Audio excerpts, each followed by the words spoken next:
the Japa syndrome. Now, have you ever wondered what the Japa means? If you are hearing this word for the first time, or maybe if you're not Nigerian. Now, the word Japa originates from the Yoruba word Japa, means like to run away. Originally, when we were younger, we used these words, especially when we had like a case of maybe a teacher or a principal, headmaster coming in when we were doing something bad, something that breaks the law of the school. And we say, Mut Japa, that's the Yoruba word means I've escaped or I've run away. But then, in the modern context of Nigeria, the word Japa have been expanded as no longer used only by people who speak the Yoruba language. It's now extended to almost every Nigerian who speak Nigerian English. And that's how languages evolve. Some words are being absorbed from the native language or from other languages that are non-English. And then it forms a new vocabulary. So now in Nigerian English, the word Japa means to emigrate, basically.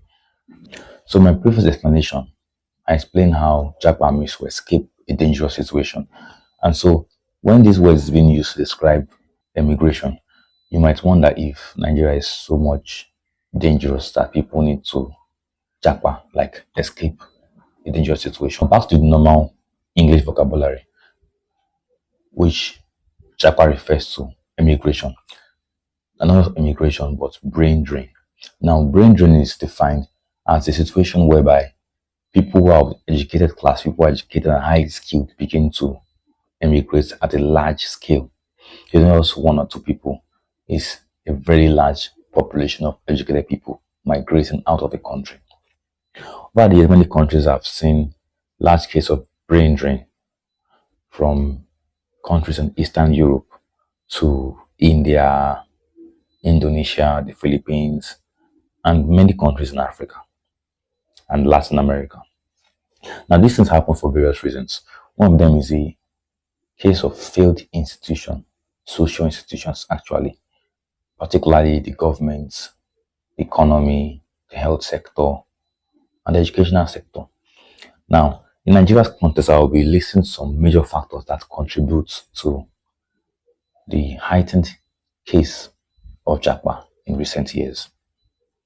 Now, the first thing I want to mention here is economic decline. This is the most important and the most easily noticeable causes of Japa syndrome in Nigeria and almost any other country.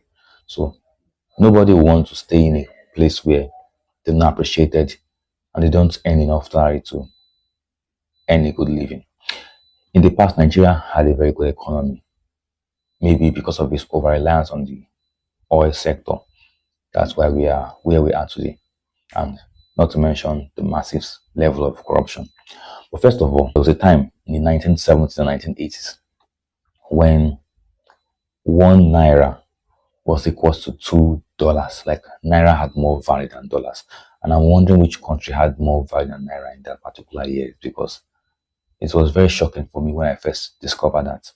And even down to the time of the military regimes, when Nigeria was under a dictatorship, like socialist dictators, the exchange rate was $1 to 60 kobo. So 60 kobo is like the cents of Nigerian naira. Now, because of the economic decline, we no longer use the kobo in our daily transactions, only if you are making online payments. But in regular street shops and all of that, we no longer use them because the kobo cannot buy any other thing again. It can't buy anything basically. And even the lower denomination of the naira, like 1 naira, 5 naira, 10 naira, and recently even 20 naira cannot buy anything again. Now, I grew up when Nigerian naira was not so bad. Yes, it was already declining, but not so bad. There was some candy we used to buy. We call it 2 for 5 naira sweets. So 2 5 naira because then they were no longer printing 1 naira notes or 2 naira notes. So we had to buy those sweets. Those sweets cost about maybe 3 naira or 2 naira. But since there was no 1 naira change to give us, they also sold it for us 2 for 5 naira. But right now, even 20 naira cannot buy anything any longer. Now, besides the economic decline, one other thing we can also mention is political instability. Now, political instability is a case where the government of the day is kind of gets unstable. So maybe there's so much regime change, or there is rigging of election, or there's no free press, there's no real democracy. There is constant oligarchy in the government and constant rigging of election. So Nigeria doesn't suffer so much from political instability as do other African countries. But then we are having cases where the government are failing the people, especially in regards to security and to infrastructure. So the government are mostly just working for themselves and only for the people. And you can argue about this in almost any country of the world that the elite leaders are only focused on themselves alone and not really on helping the people. Now, another thing I also want to importantly mention is political apathy and individualism. Now, if you're outside Nigeria, you might believe that Nigeria is very community oriented, family oriented. And make no mistakes, that's actually true. Nigerian societies traditionally are based on community and social structures. And even down to the village, we have what we call age groups or age grade. An age grade is a kind of traditional institution where people born between a particular age bracket, let me say space of 5 years, are categorized into one cohort. So you might have meetings or social events, and if you have maybe some economic challenges, this group of people, it's not just a family actually, it's like an entire village or entire town. So people are not even actually blood relatives would contribute money and help you in those things, let me say for a wedding or a funeral or even for studies, depending on how well organized this age grade is. So it's something that is common in almost all of Nigeria where this age grade is practiced, at least places where Islam is not a major thing, especially in eastern and southern Nigeria. This is where this age grade system is highly practiced. Now, in recent years, Nigeria has been highly westernized. So this age grade system no longer holds the same significance as it did in the pre-1900s. It doesn't really hold much value. Even in the late 1990s, it still held a lot of value, but now in the 21st century, the Gen Z population is not really grounded into this any longer. And most people grow up in cities where it's just a life of mind your own business. So Nigeria is becoming more individualistic. And like I said, political apathy and individualism. So this individualism, when now met with political apathy, it's a recipe for disaster, national disaster, not just personal disaster. So we're having a population where people are more concerned about their own sources, not the source of the nation. So gone are the days when we had our Wole Soyinka, our Obafemi Awolowo, our Chinua Achebe, people who were willing to risk their life for the national security, national growth, national emancipation. Population of today is now much more discouraged. Maybe it is the fact that they have seen what happened in the previous centuries or the previous decades, and they have seen that whichever way, no matter how much you fight, the people who are in power will always remain in power one way or the other, either as active leaders or as people who are in the backstage dictating what will happen to the nation. And you can say it's about almost any country of the world. Yes, we have the case of even the USA where the civil rights movements, Martin Luther King Jr. and the rest, fought so much and they died for their nation. Like they were assassinated because they were seeking the rights of black people. So, but decades down the line, you can still look at the USA and see that it is not so free. Black people are still discriminated. We still have lots of racists and even remnants of the KKK in the USA. So you may also wonder if the USA is actually free, considering all of these things happened in the 70s down to the 80s. And it's not a shock, it's not a surprise when we see that the black Americans of today are no longer as active socially as their predecessors who were active in the 70s and 80s. Now most of them are just concerned about pop culture, about hip hop, about your own personal growth. And I understand that yes, maybe some of it's because they have passed that level of fighting so much, but also it is very evident that the black people of the USA are not truly free. They are still subjugated. So in Nigeria's context, it's also the case. Many people are now focused too much on their own personal growth, no longer on the growth of the country. They feel once they have their own car, they have their house, they have food to eat, they can travel around the world, then they are okay. You don't care if a corrupt leader is in power for centuries. You don't care. You just focus on what am I gaining or what's my benefiting, what is my own personal growth. They don't care about the national growth. And that's a recipe for disaster. Now, another thing I also mention is religious indoctrination and short-sightedness. So this one is not something you really expect, but in Nigeria, the religious perspective, not just about Christianity, but almost all religions, it plays a major role in whatever happens in society. So religious leaders in Nigeria are not really motivating the people to do the right thing, like vote the right person into office or seek for their rights or avoid participation in corrupt political practices. In fact, in some cases, they might even encourage these corrupt practices.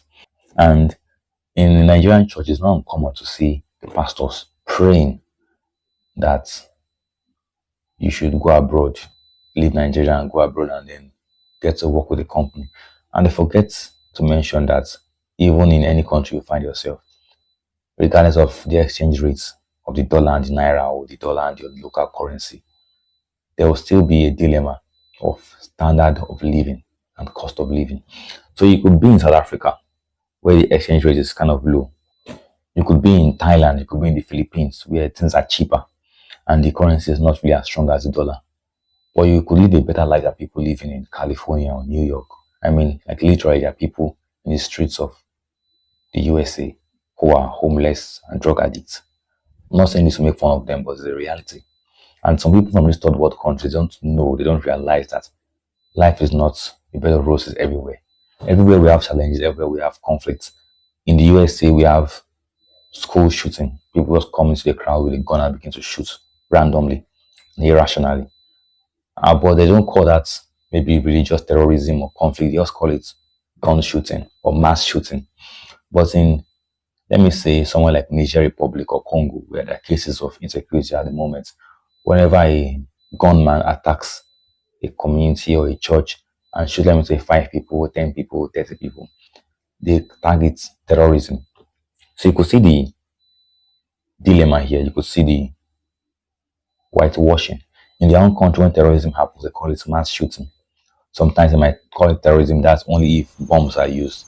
But when it's just guns, they just call it mass shooting. In Africa or Asia, even if casualties are not that much, they still tag them terrorism. So you could see that the media has also played an active role in downgrading Africa as a continent and glorifying other countries. And this is also a problem in Africa because we do not control the media as we should. Our news agencies are even not really functional. They function well, they report on things, but they don't give a positive image like this good PR that the US and EU gives itself, like the best of the best. So the religious indoctrination is also a problem, like I said earlier. And then these pastors and their church members think that going outside Nigeria or going outside Africa is an automatic ticket for success. You could be outside Nigeria and still fail. And in fact, many outside Nigeria that are not so successful, but they are afraid to return because of the shame that they will face when they come back to Nigeria as an expatriate or as a returned Nigerian, and you do not have that perceived wealth they are meant to have. They could be faced with so much disappointment and shame and even ridicule. And many of them are only remaining outside Nigeria because of this shame. They're trying to avoid shame. Next thing we have here is also fatalism. Fatalism is a case whereby people believe that anything that happens to them is a plan of God's will and they don't have control over this God's will. So, for example, Muslims will say, Inshallah, that is by God's grace. Let me just say by God's grace. So, what does it mean? God's willing. Yes, God's willing. Inshallah, God's willing. So, Muslims will say, Inshallah, and then Christians will say, by God's grace. And then sometimes we forget that God has given us free will. So God will not leave his throne in heaven to come and do what humans are meant to do. God will leave us to do what we are meant to do by ourselves. And we only step in cases that needs a supernatural intervention. Now, most Nigerians and a lot of Africans would conclude that Nigeria would only, or your country, will only get better when God has assigned his own Messiah. And many preachers even come up with these doctrines, which I would say are heretical. Like why say Your country will only get better when God has sent a Messiah. Yes, I believe in God. Yes, I believe in God personally. But there's something that I would not conclude on. Because, for example, if you are hungry and want to eat, will you say your food will be cooked when God sends a chef for you? No. You have the power, you have the responsibility to learn how to cook. It's a basic life skill. Even if you're a rich man or you are from the elite class, at least basic skill of maybe just boiling water or preparing a light breakfast is important for every human to know. So you can't say I would not cook because I have a God that can do all things and I want God to come and do it for me. That's complete bullshit. And that's where many Africans find themselves today. They are not willing to do the needful and they want God to come and help them. Like someone wouldn't vote, someone would even side with political leaders who are corrupt. They will take bribe and commit all sort of atrocities and still expect God to come and help them. Like how can you sabotage your own home and expect God to send a Messiah to save your home? Like that's complete nonsense. And that's a dilemma where many Africans find themselves today. They feel they need a God sent Messiah to save their country, not knowing that every citizen is the Messiah that we need. So I am the Messiah of Nigeria, you are Messiah of Nigeria, your children are Messiahs of Nigeria. We need to change that perception that we ourselves cannot do anything unless God sent a Messiah. Our country will remain where it is today. So fatalism is a problem in Nigeria because people think we do not have anything to do. Only God has the power to do and undo. So we won't do anything for that sake. But that's completely irrational. And God is a God of wisdom. He has given us wisdom, knowledge, and understanding. And He made us in His own image and likeness, most importantly. So that's also one thing that we should notice and not just conclude that um, there is nothing to be done and we are in a state of limbo.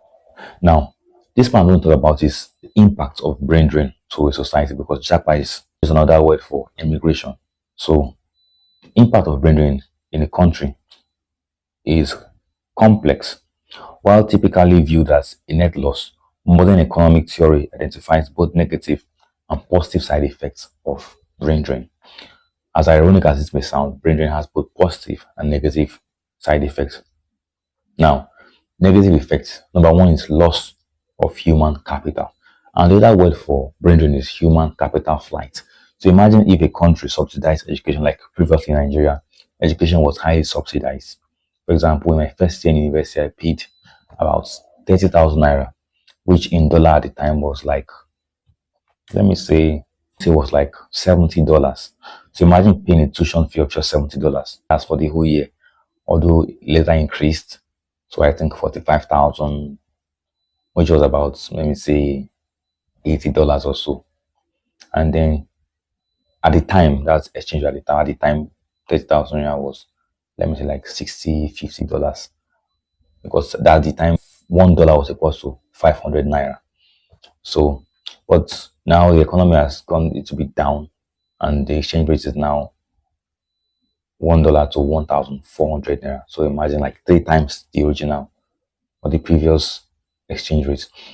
But later on, when President Tinubu came into office, he reduced the subsidization of this education, these schools, and then school fees more than doubled. Like for me, I was paying 47 or 45.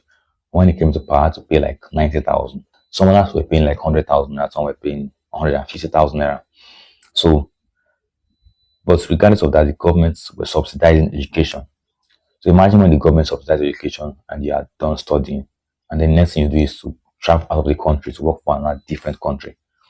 I entirely blame them because they are poor and they need to survive. They need this capital means to keep their family surviving. And in a country where doctors are not well paid and they go on strikes, especially public hospitals that are owned around by the government, and the government don't really pay their salaries on time, it can be problematic because the time will come that these doctors will no longer be able to take all of this and they would need to find a better option. So this is the major part of brain drain, which is loss of human capital. Secondly, we have sunk educational costs. Government often subsidizes the education of professionals. When these individuals leave, the home country loses its return on investment, effectively subsidizing the workforce of a wealthier nation. So Nigeria itself subsidizes education, and you're done something in Nigeria and you go out of the country to work for somewhere else. And this is a case of loss. Like if it's a business, Nigeria will say it's a business. And then you're subsidizing someone to work for you.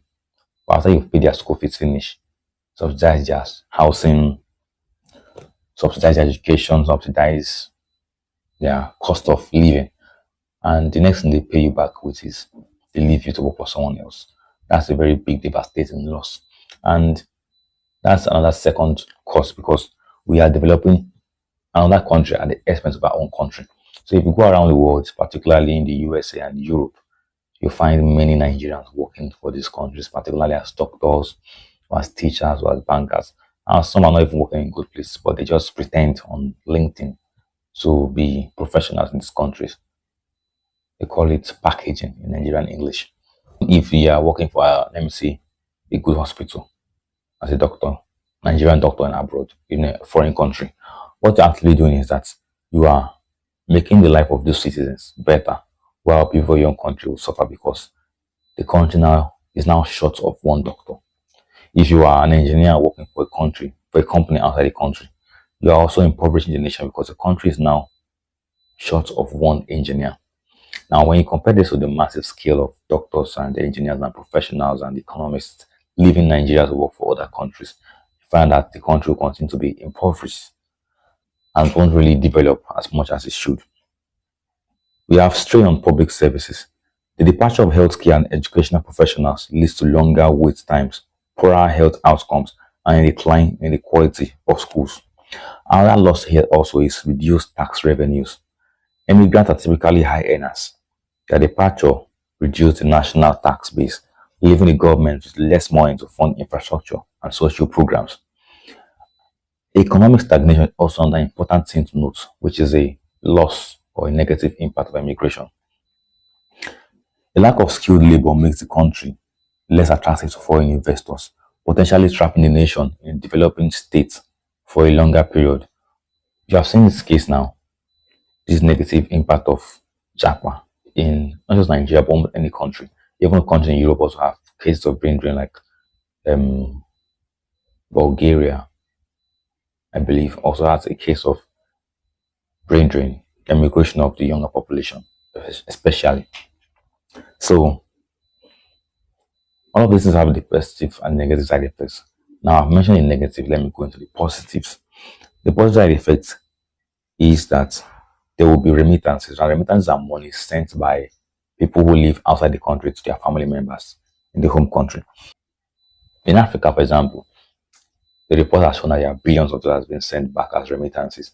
And in fact, the Western countries said, oh, they send relief funds and aid to Africa.